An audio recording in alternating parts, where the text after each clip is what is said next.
Bonjour à tous, bienvenue sur ma chaîne En Meilleure Forme TV. Je suis Fatoulaye et je suis heureuse de vous accueillir aujourd'hui. J'ai l'immense honneur d'accueillir Irvine Zelfin. Bonjour Irvine. Bonjour Fatou. Comment vas-tu? En pleine forme. Ok, Et toi? bah moi ça va, top.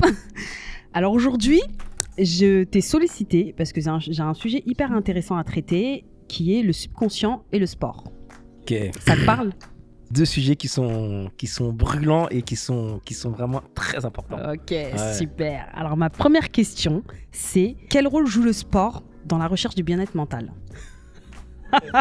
C'est lourd, hein? Parce que très souvent, d'ailleurs, on dit le sport. Oui. Et j'aime bien. Moi, je préfère dire la culture physique, le fait de bouger. C'est vrai. Parce qu'on a une vision du sport des fois. Exactement. Qui est... J'aurais dû dire l'activité physique. T'as tout à fait raison. Alors déjà, le corps humain est fait pour bouger. Je suis tout à fait d'accord avec toi. On est fait pour bouger. Le corps humain peut faire même jusqu'à 20 km de marche par jour. Bien sûr. Donc on est fait pour ça. Et il faut savoir que dans la santé, je vais vous donner un truc très très précis. Ouais. En fait, l'activité physique, ça nous permet d'avoir un meilleur afflux sanguin. Bien sûr. Tout simplement. Et cet afflux sanguin nous apporte plus de glucose. Clairement. Au niveau du cerveau. Et oxygène aussi nos cerveaux. Donc si on a un cerveau mieux oxygéné, c'est-à-dire que nos cellules sont mieux oxygénées. Et si nos cellules sont mieux oxygénées, donc ça veut dire que ça évite certaines aussi des fois maladies aussi qui peuvent apparaître. Ça permet aussi de diminuer de près de 40-50% tout ce qui est maladies neurodégénératives comme Alzheimer, etc. Et aussi, surtout, ce qui est intéressant, c'est que ça nous permet aussi de mieux réfléchir, de mieux penser et d'apporter aussi une meilleure connexion cérébrale. Ça veut dire que le sport, cet afflux sanguin va permettre aussi de stimuler les protéines au niveau de nos cellules qui nous aident justement à construire de nouvelles routes neuronales.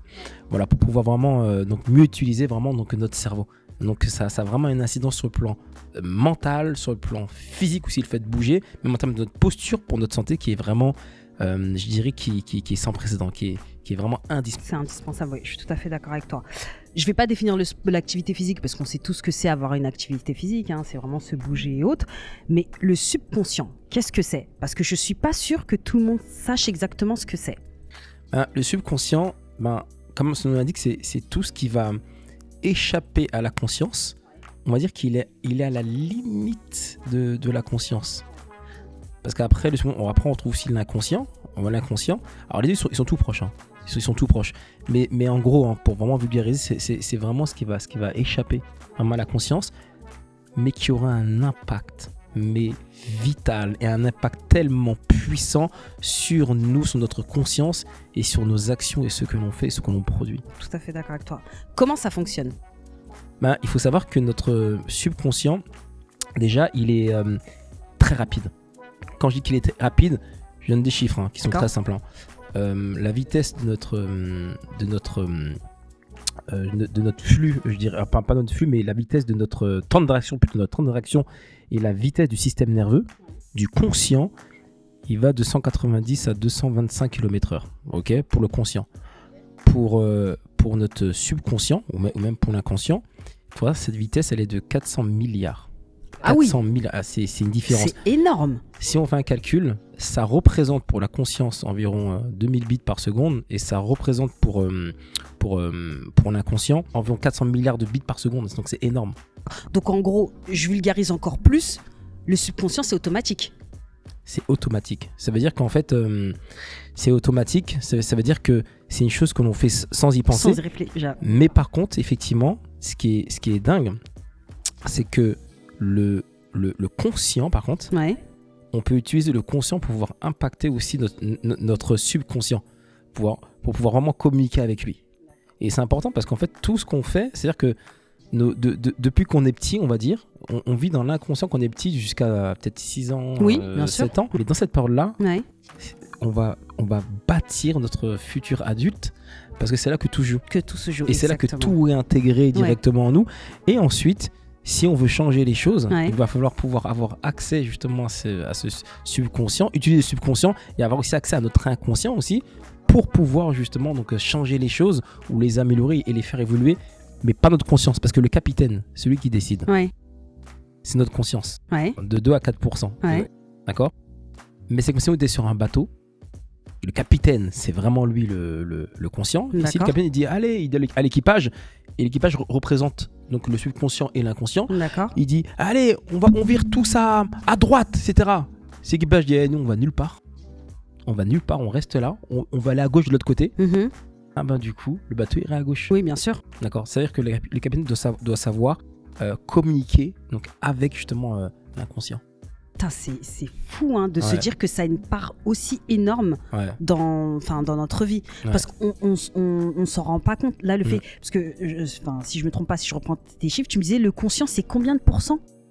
C'est 2 à 4%. Donc c'est 2 à 4%, c'est-à-dire que tout le reste du cerveau, c'est du subconscient et de l'inconscient. Exactement. 96%. Donc en gros, c'est que des automatismes, c'est des manières d'agir.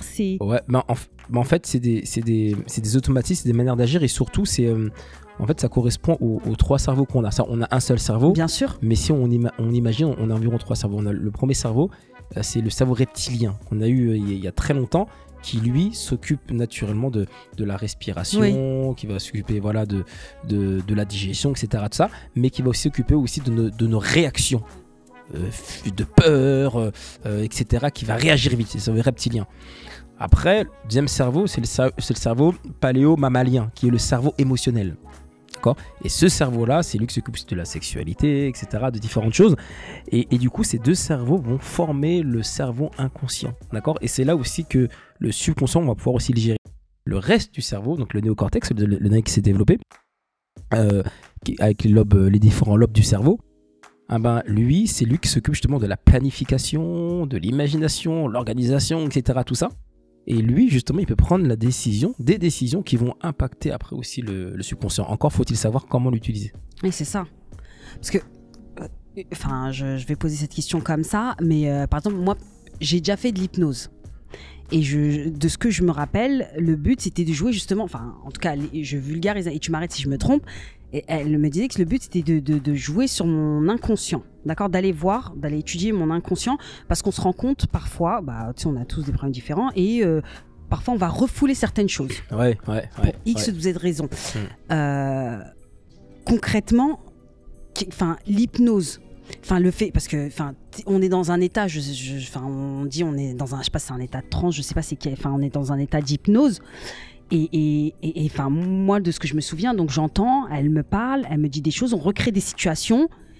Et c'est fou parce que c'est-à-dire que ce que tu as enfui, tu arrives à le ressortir. Ouais, mais bien sûr. D'accord. Donc les capacités du cerveau sont quand même, c'est énorme. Oui, mais en plus, ce qui est intéressant, alors on parle d'hypnose, mais on peut parler aussi de respiration consciente, de méditation ou autre, parce qu'il faut savoir que pour avoir accès, tu as parlé d'hypnose tout à l'heure. Là, pour qu'on parle, on est en mode bêta. Bien sûr. D'accord. Donc, qui correspond à des hertz, à un nombre de hertz bien précis. Lorsqu'on commence à respirer lentement, à faire de l'autosuggestion, on passe du mode bêta au mode alpha, qui est un mode de relaxation, un mode où on apprend beaucoup plus facilement, etc. On est vraiment détendu. Ça, je crois que c'est entre 7 et 12 Hz, un truc comme ça. Et après, en dessous, il y a le mode theta. C'est le mode de méditation très profond. Quand on arrive dans ces états-là, d'accord, basse fréquence alpha et theta, là, on est dans un mode où on a accès à notre inconscient. Directement. Donc je suis ici, j'inspire, je souffle et je me détends, etc. Il y a un moment donné, c'est un peu quand je suis entre l'éveil et le sommeil. Oui, je vois très bien. Là, je suis à mon tas, et là, à ce moment-là, je peux apporter des suggestions. Ça veut dire que je vais pouvoir dire des choses ou rechercher des choses à un moment donné je vais pouvoir avoir accès à quelqu'un qui va avoir plus de courage. Lorsqu'on se répète des choses, je vais être confiant parce que j'ai pas confiance en moi, je vais être courageux, etc. Tout ça. Si on le répète en mode bêta, etc., normal, ça peut avoir des incidences, mais très peu. Mais si je prends la décision de dire, ok, le cerveau conscient, je prends la décision, et là, je commence à répéter ces choses-là, mais dans un état où je suis dans un mode alpha, ou voire un peu theta, là, à ce moment-là, c'est pas pareil. J'aurai justement cet état d'autogestion à un moment donné qui sera beaucoup plus efficace, et je vais pouvoir accéder justement à cet inconscient et modifier et bouger des lignes, bouger des choses. Putain, c'est dingue, hein. Ouais, ça change vraiment tout, c'est incroyable. Ah ouais, non mais pour le coup, je t'ai posé la question comme ça parce que c'est quelque chose, on a un pouvoir de fou. Voilà, dans le sujet de la conversation, c'est fou, et de savoir qu'on a ces 3, je sais pas si je peux parler de niveau, mais ces 3 étapes, c'est clair, c'est clair. Ces 3 niveaux, c'est dingue. Et d'ailleurs, tout à l'heure, je disais, une petite erreur, je parlais de, j'ai confondu, je parlais de 400 milliards. En fait, c'est 160 000 kilomètres pour le cerveau inconscient. Ouais. et entre 190 et 225 km pour le conscient. Donc c'est énorme la différence. En D'accord. termes de vitesse, c'est pour dire que le temps de réaction de l'inconscient est tellement rapide. D'accord. C'est-à-dire que lorsqu'on fait quelque chose, l'inconscient en fait, a déjà la réponse Ouais. avant même que nous, on ait conscience de la réponse. D'accord. Ouais. C'est comme un choix des fois où quand on hésite ou quand on doit produire ou faire une action, etc. Ouais. Avant de faire l'action, etc., On sait. l'inconscient a déjà agi rapidement et D'accord. après, lui, il ne fait que remonter à la surface justement pour nous faire prendre conscience. C'est un peu comme on reçoit. Quand je reçois un coup, etc., moi, Ouais. je reçois un coup, etc., mais en fait, qu'est-ce qui va se passer? L'inconscient déjà Ouais. a perçu le coup. Mais le temps qui donne l'information à ma conscience, etc., des fois, boum, il est trop tard. Ah oui, le D'accord. coup est déjà Et- parti. Et c'est pour ça que la répétition est importante. C'est la loi de Ebbs. La répétition est importante. La loi de Ebbs qui stipule que plus on répète quelque chose et plus on ancre une route neuronale, on câble justement des choses et plus on répète des choses. C'est pour ça que la répétition est importante Mhm. pour pouvoir changer les choses. Mais c'est pas juste répéter, c'est comment répéter, dans quel état il faut répéter. C'est pour ça que c'est important de pouvoir apprendre. La base, c'est apprendre à respirer. C'est la base. Apprendre à respirer, c'est apprendre à maîtriser sa biochimie, sa neurochimie. Et lorsqu'on apprend à maîtriser sa neurochimie, on apprend à descendre dans des états justement qui nous permettent d'agir directement sur notre inconscient et aussi sur notre subconscient aussi. D'accord. Parce que là, tu arrives pile poil à la question que j'allais te poser. J'allais te demander comment on fait pour reprogrammer son subconscient. Mais justement, on reprogramme de par nos sens. Ça veut dire de par notre projection mentale. L'imagination, ce pouvoir merveilleux qu'on a. Einstein disait d'ailleurs que l'imagination était bien plus importante justement que entre guillemets, l'intelligence pure. Et pas l'intelligence pure, on parle de l'intelligence liée, on va dire, comme on l'entend à l'école, entre guillemets. Mais l'imagination est quelque chose de très très puissant. D'ailleurs, tout ce qu'on a autour de nous a été fondé par l'imagination. Les vêtements qu'on a, etc., les bâtiments, l'avion, tout a commencé dans l'imagination. Donc du coup, par la projection mentale, par l'autosuggestion aussi, donc le fait aussi de se parler aussi à soi-même, et aussi par le ressenti, donc par ces sens-là. Et encore une fois, pour pouvoir le reprogrammer, entre guillemets, c'est vraiment déjà de savoir exactement ce que l'on veut reprogrammer. Il faut savoir ce que l'on veut reprogrammer, c'est fondamental. Pourquoi, par exemple, si je veux reprogrammer, par exemple, je veux avoir plus de confiance, d'accord ? D'accord. De confiance, pardon. Parlons sur la confiance. D'accord. Mais qu'est-ce que je vais faire ? Je vais me dire, ok, ce que je veux, si j'aimerais avoir plus de confiance, pourquoi ? Peut-être pour ceci ou cela, d'accord ? Je vais programmer. Là, qu'est-ce qui se passe ? Je vais commencer à respirer tranquillement, à souffler, et du coup, je vais rentrer peu à peu dans un état justement de alpha ou theta. À ce moment que je suis dans cet état-là, qu'est-ce qui va se passer ? Je vais commencer à me projeter, à créer une image où je vais me voir confiant dans une situation, mais je vais voir une situation qui est stressante, qui est difficile. Parce que c'est important d'agir dans une situation qui est stressante, qui est difficile, qui est pas évidente, mais je vais garder ma confiance quand même dans cette situation-là. Mais je peux aussi répéter après aussi une phrase, comme je me sens confiant, etc. Ne pas dire de négation, par exemple, parce que l'esprit inconscient ne comprend pas le ne pas.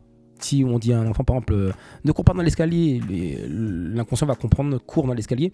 Donc du coup, ce qu'on va faire, c'est vraiment donc, se parler. Mais et quand on se parle lentement, tranquillement, etc. Un peu comme si on faisait un état d'auto-hypnose un peu. Vous voyez ?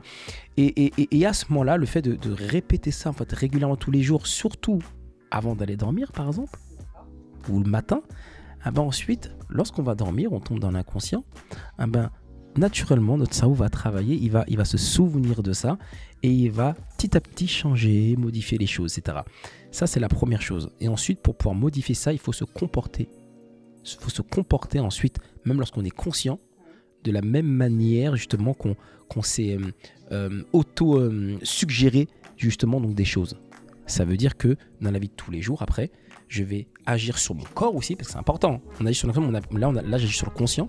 Avec mon corps, je vais aussi me comporter aussi d'une manière un peu différente. Je vais établir des actions qui vont m'aider à prendre confiance. Et l'association de ces challenges de confiance et aussi le soir ou le matin au réveil d'avoir cette auto-verbalisation et cette projection après avoir respiré tranquillement, boum, je vais agir sur mon inconscient directement.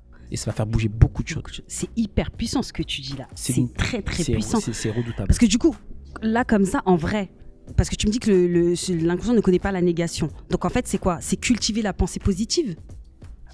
C'est cultiver... Alors, j'irai une pensée positive mais réaliste.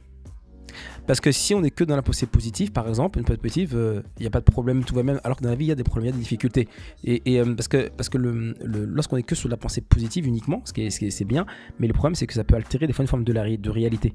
Mais si on combine, on est dans une pensée positive, mais à la fois réaliste, etc., et on se crée des fois des choses qui ne sont pas évidentes, ah ben, là, on va arriver justement à pouvoir mieux consolider notre assise. Et c'est important. Donc ce qui est important, c'est pas juste de faire les choses, mais c'est comment je les fais. Ouais. C'est un peu comme le sport. Hein. Le sport, par exemple, quand on parle de chronologie du sport, par exemple, si je fais du sport à une certaine heure, si je fais du sport juste après manger, par exemple, ou je fais du sport, du cardio le matin au réveil, je n'aurai pas la même incidence sur mon corps. C'est différent. Si je fais du sport, par exemple, à jeun, par exemple, je serai plus propice à perdre du poids, par exemple, que si j'en fais aussi après manger, par exemple. Donc après, c'est à quel moment on fait. C'est pour ça que pour comprendre l'inconscient, c'est important de le faire dans le matin, soit au réveil. En général, c'est mieux. Ou le soir, quand on va dormir, ça, on respire tranquillement et on agit à ce moment-là.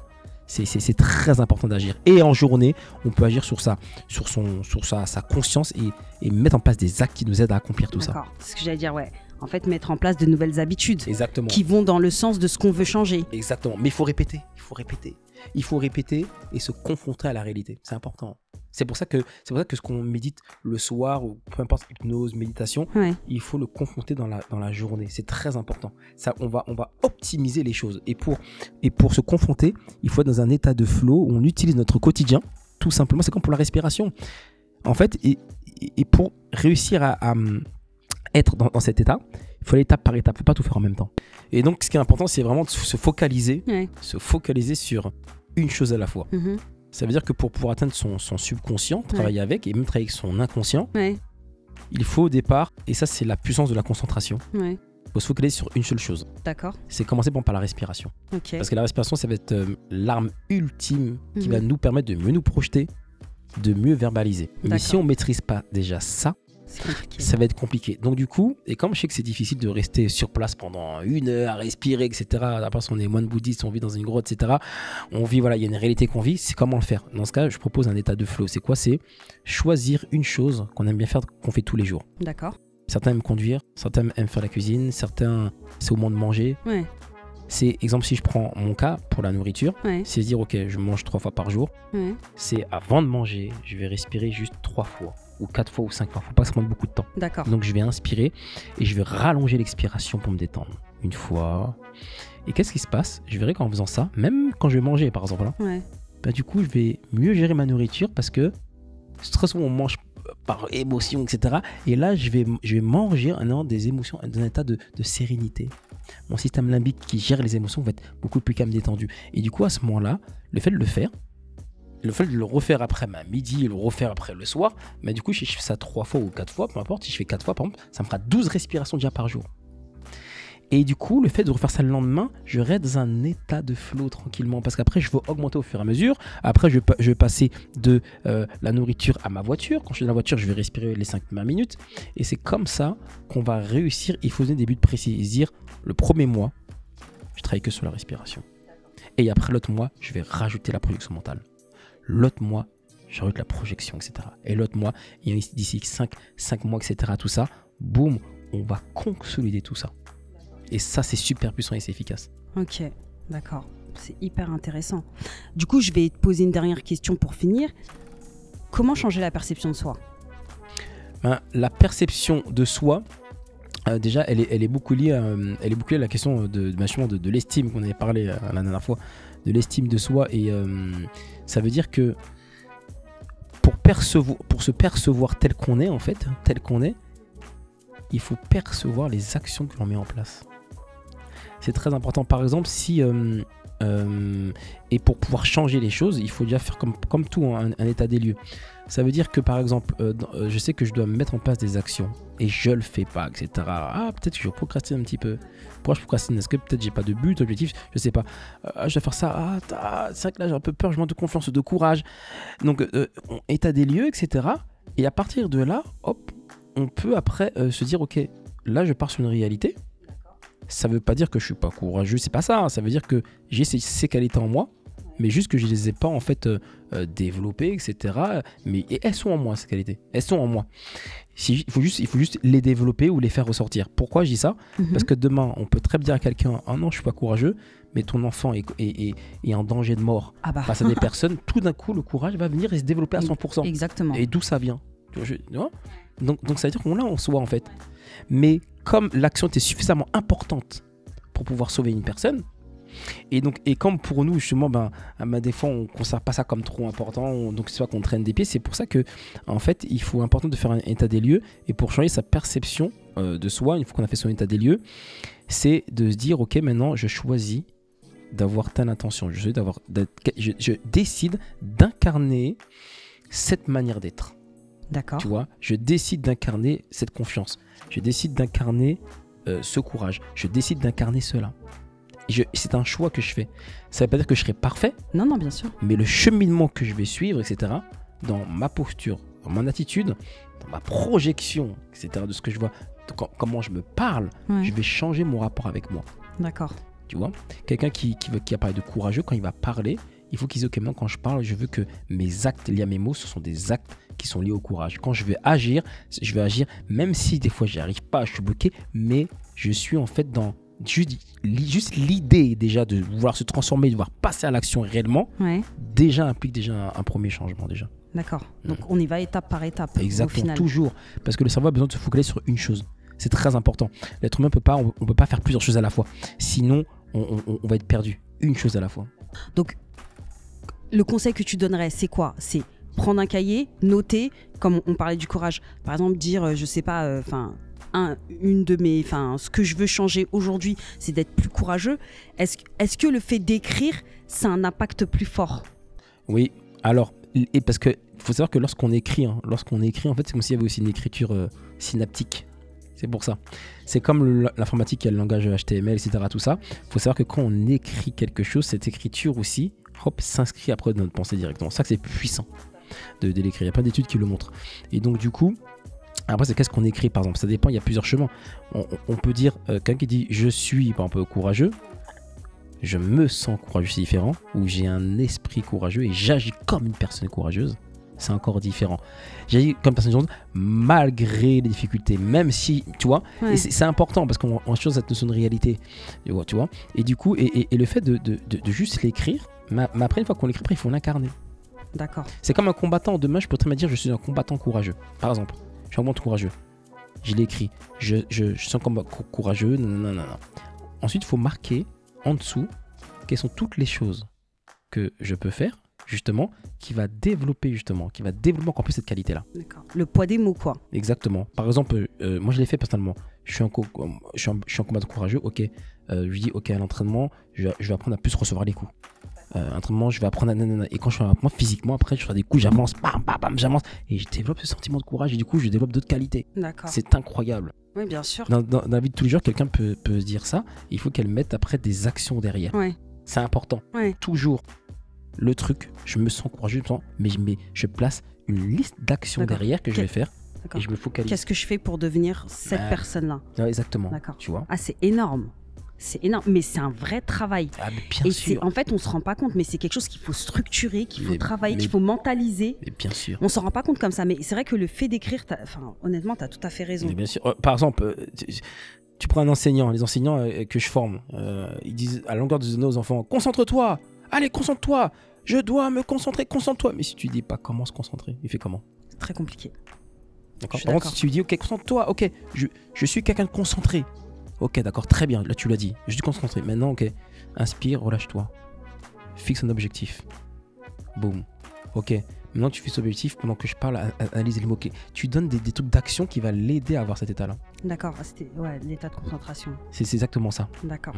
Et du coup, ça, vraiment, c'est des plans d'action qui sont mis en place qui vont aider à atteindre ça.